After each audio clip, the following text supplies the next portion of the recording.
Hey, what's up, friends? Ray with Docket 10 Works. How y'all doing? So, this video we are going to, at the suggestion of somebody, a new subscriber, Calm Wood Creation. So this one's for you. We are going to make a pencil pot like last time, but not like last time. We're going to try live edge. He suggested nice now to do one live edge. So we'll see how that turns out. We'll see what kind of bark we can get to stick. I got this guy here. Looks like maple, maybe.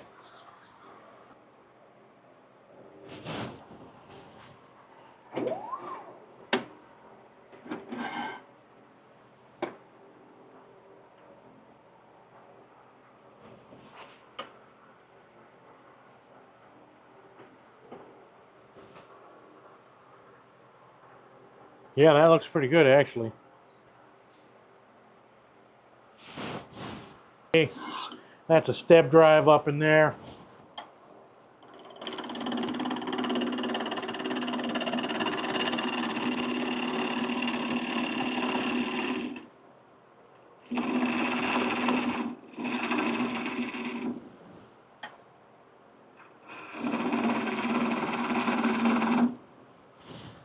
Yeah, and this, I don't know, man, this thing's not dry. I know that much. There's some wet wood.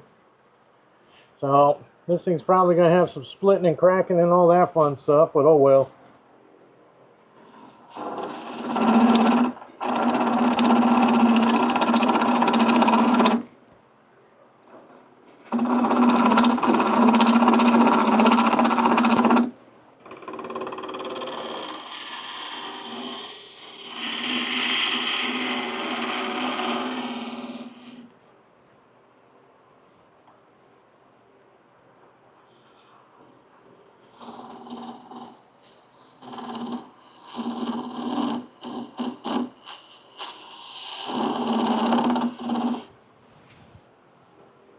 Something like that? I don't know. Okay. So we didn't mess it up too bad.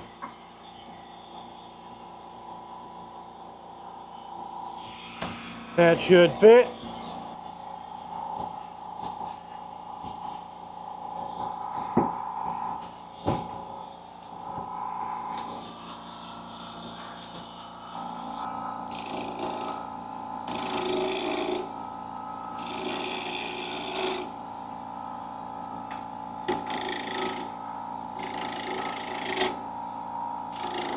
Alright, y'all, so if you've watched any of my videos at all, you know I don't really plan stuff out.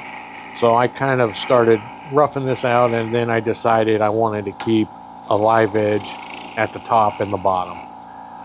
Like I said, I got recommended to do this project by a viewer.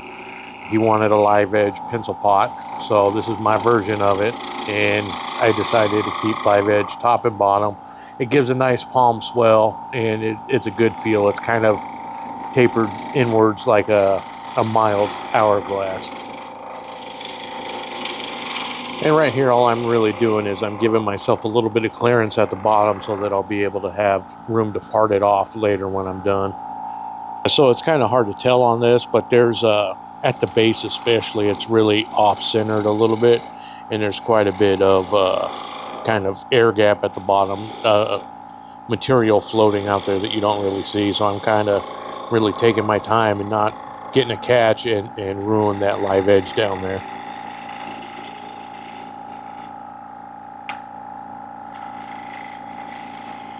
And then I'm also trying to remove, you know, some of the bark, but it's so uneven. It's I don't know. I think it ended up looking pretty cool, but I don't want to take away so much bark that you can't tell that it's live edge. But at the same time, I want it, you know, some of the actual inner wood to be exposed. But it's kind of rough with it being as uneven as it is.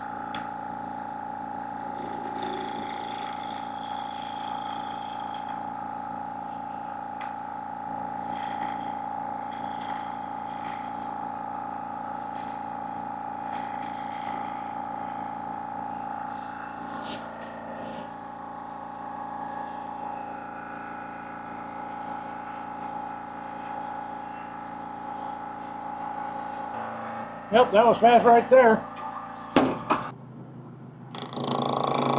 And so right here, I'm just cleaning up the face so the Forstner bit can get a good purchase. I believe I went with 1.25" Forstner bit. I didn't want to go so big because it kind of, I don't know, I have cheap Forstner bits and it's a pain and it's a really slow process, the bigger Forstner bit I use. Just before the threads.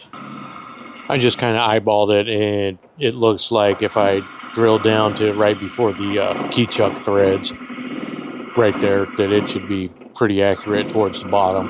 But you have to leave yourself enough room for the divot that the Forstner bit leaves. I mean, that can be over 1/4 inch, sometimes deep, depending on what brand you have.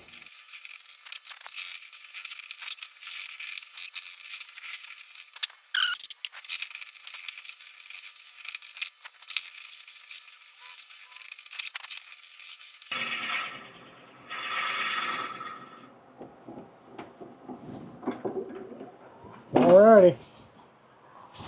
So I haven't done very much in-grain hollowing at all, so a lot of this footage is me figuring out the tools, what feels good, what doesn't feel good, which way I can pull them, which way I can't.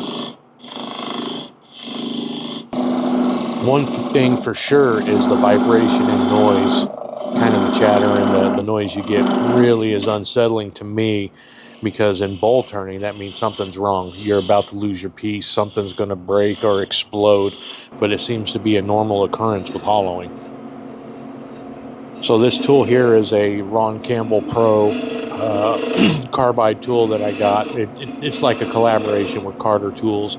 So it's the big axe handle, and it's got the little 12 mil round cutter on it that I like.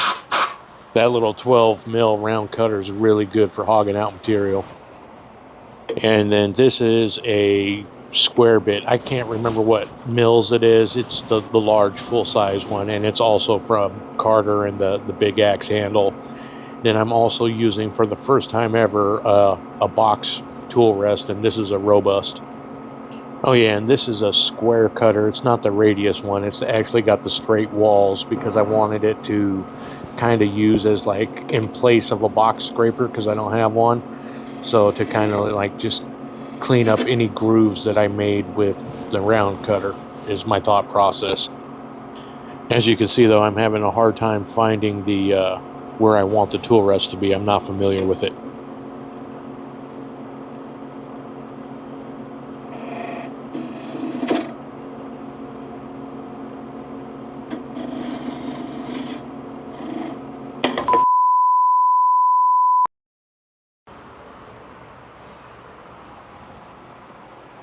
And there went the live edge.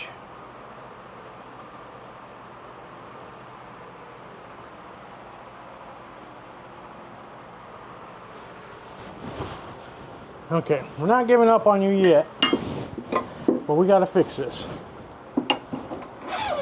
And so I don't know if you saw what I did, but I was just kind of being careless, and I lifted the tool up while I was still in the form, and it caught and got a real nasty catch and tore out the top. Another nice catch right there. Good times.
Woo-wee, man.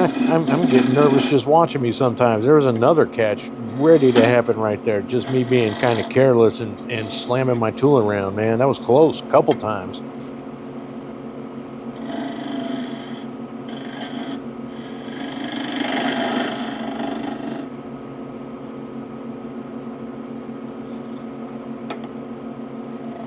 I think what's happening here is I'm getting frustrated at all the chip buildup. Like I said, I'm not used to end grain hollowing. I'm used to the ribbons just flying out and flying, 20 feet across the shop. Whereas this, they're getting stuck to my tool and they're clogging up and I can't see good. And it's just, like I'm out of my zone. I'm not comfortable.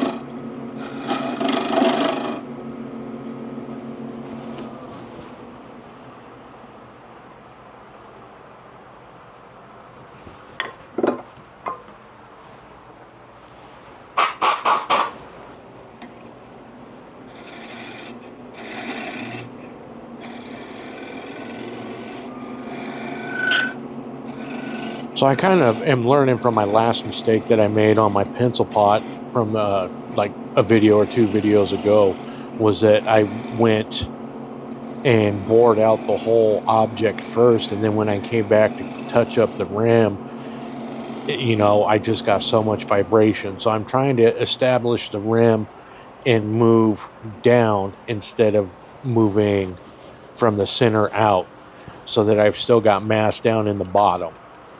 And it seems to be working better this time.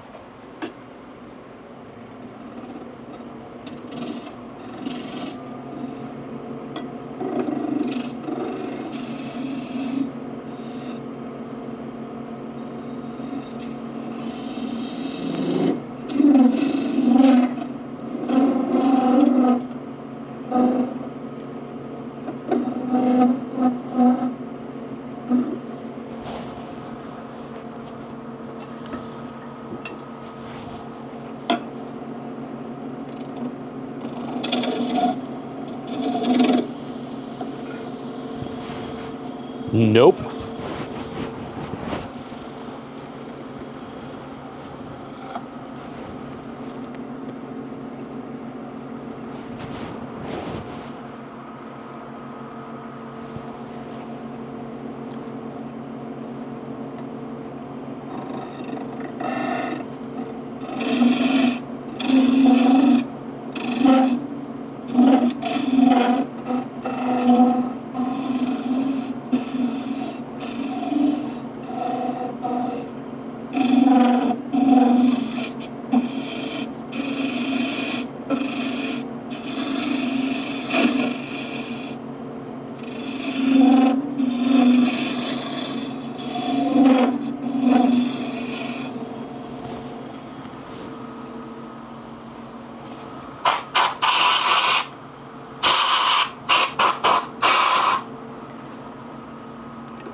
Yeah, so this might be a little bit hard for some of y'all experienced turners to watch, but, I got to figure it out somehow. I got to work through it, and I learned through experience, hands-on. I don't, I listen and I pay attention to the feedback of the wood and the machine. I'm really good at that. That's what I excel at. So, you know, I got to mess with the tool rest. I got to mess with the tool. I got to mess with the depth and the aggressiveness of the cuts. I just got to get a feel for it. And I don't know. It is what it is, I guess. It may be entertaining video. It may be hard to watch for some, you know. But you never know until you throw it out there and see if people like it or not. You know, my videos aren't necessarily how-to videos. They're, you know, you're watching a young turner that's been at it for a year or less, you know, on his journey and his passion, trying to figure things out and trying to do the best he can. You know, I want y'all to enjoy it too. You know, I mean, it's geared for you guys, and I hope that you guys enjoy it. But I need feedback whether you want, you know, this kind of journey like it is, or if you would rather a more refined and polished product. You know, I just kind of do what I do and hope you guys enjoy it. I can't really, you know, judge it off, you know, the limited amount of feedback that I do get. You know, most of the feedback I'm getting is from, like, you know, whether a video tanks or if it does good. I'm like, well, if it did good, they must like it. If it tanked, well, I guess they didn't like it. That's kind of what I'm going off of until I get more feedback in the comment sections, which I'm starting to get, which helps out a lot. It really does. I appreciate it. Now what I'm trying to do is the pot kind of flares out, so I'm trying to get down and flare out with it a little bit, but I don't know how far I should take that because it's kind of thin. You know, what I'm talking about is it's kind of got that hourglass shape, and so I'm trying to keep the wall thickness even so it dries even and, you know, hopefully negate some checking. Now, I was really torn on whether to include this next part coming up because this country is so divided, but, you know, I was turning this during the assassination attempt on Trump, and my wife came out and was showing me the footage of what had just happened. And like I said, you know, it's easy to alienate basically half the country over your opinion, so I try not to involve it, but this is monumental stuff. You know, this is a timestamp for me. You know, what were you doing when this happened? Oh, I was turning this pot right here. What? They tried to assassinate Trump. No shit. Really see something that said, take a look at what happened.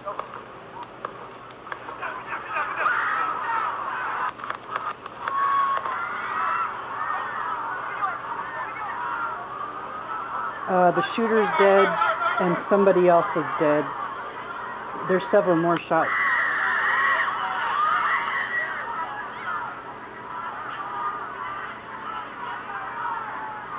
He's good though.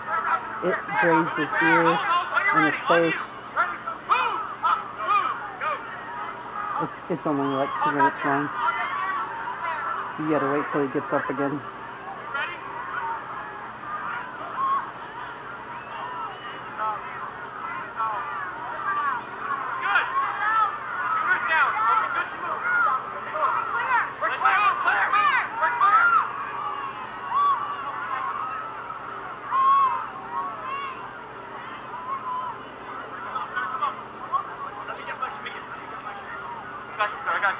Let me get my shoes. Hold on, your head. So we gotta go to the bus. Let me get my shoes. Watch out.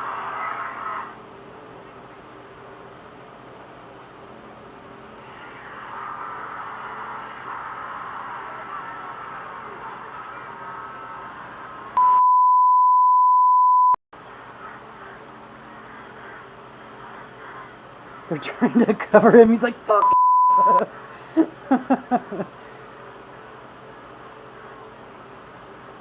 When he gets to the car, too, he's like, Who the hell missed 5 times, though? I don't know. Do you believe that? Well, I'm surprised it didn't happen a long time ago. The rally in Pennsylvania. So there it was, it's, that's what I thought and what we thought at the time, and it's really not biased and it's really not political. It's just, wow, the president, whatever former president of the United States was just, tried to be assassinated on American soil. I was old enough to live through the Reagan assassination, but I don't remember, or assassinated attempt, but I don't remember it. I was too young to recall. I was born in '77, so. But yeah, man, I mean that's wild, dude. It's wild. I mean the times we live in, it's crazy. And so, anyways, back to turning. I'm going back to my spindle gouge right here at the. I'm trying to clear up the throat of it and get it more even. It's kind of hard to explain. You can tell, especially on live edge, if you're not even thickness, because the different elevations will be different thicknesses on the live edge portion. And I like the spindle gouge still. To me, it's sharper and it just gives a smoother finish. And that's what I use right here. I like it. I like my spindle gouge. I need to practice with it and get better with it more. I'm probably out maybe 5 inches off the tenon or whatever, and so still, and it's real thin, so it's still getting a lot of vibrations, even with this little box tool rest. You're going to get those vibrations when you come back to the rim. And again, I don't use a lot of calipers and depth gauges and stuff. I just go by feel. I know when something doesn't feel right, if the corner's too sharp or this edge is too sharp or whatever,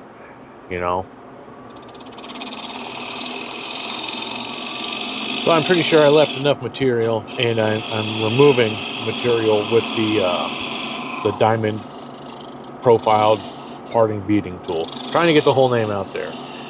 Starting to work. I'm going kind of concave because I know this thing's going to warp and move because it's extremely wet. And I'm removing some material so that I can get a good rounded corner and start the sanding. So the wood's too wet.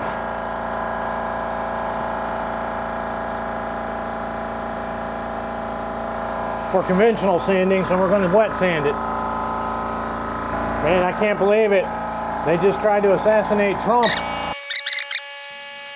Like I said, that's wild. That'll play on your mind for a while. That's what I was thinking about the whole time I was turning, What's the current state of affairs that America's going to be in? How volatile is it going to be? What's going to happen?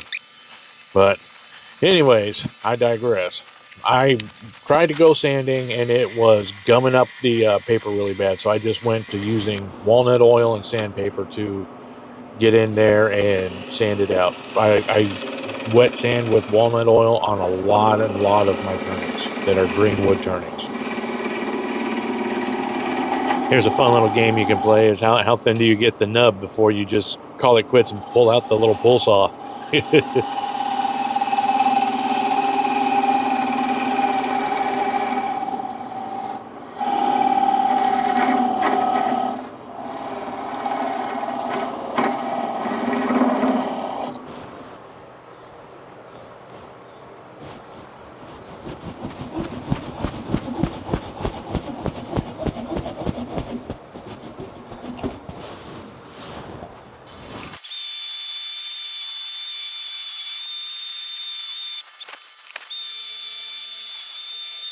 Natural edge.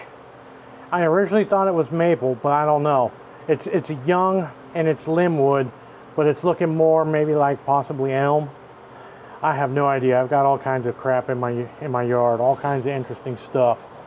It's wanting to split a little bit down in there. This might be maple. I don't really know the young trees when they're young like this that well, but there's a lot of brown in it. So it's already starting to split, which I was worried about, so I was going to run in and put some thin CA around the pith and see what that does. But yeah, there you go, Calm Wood Creations, your live edge pencil pot. Cool deal, huh?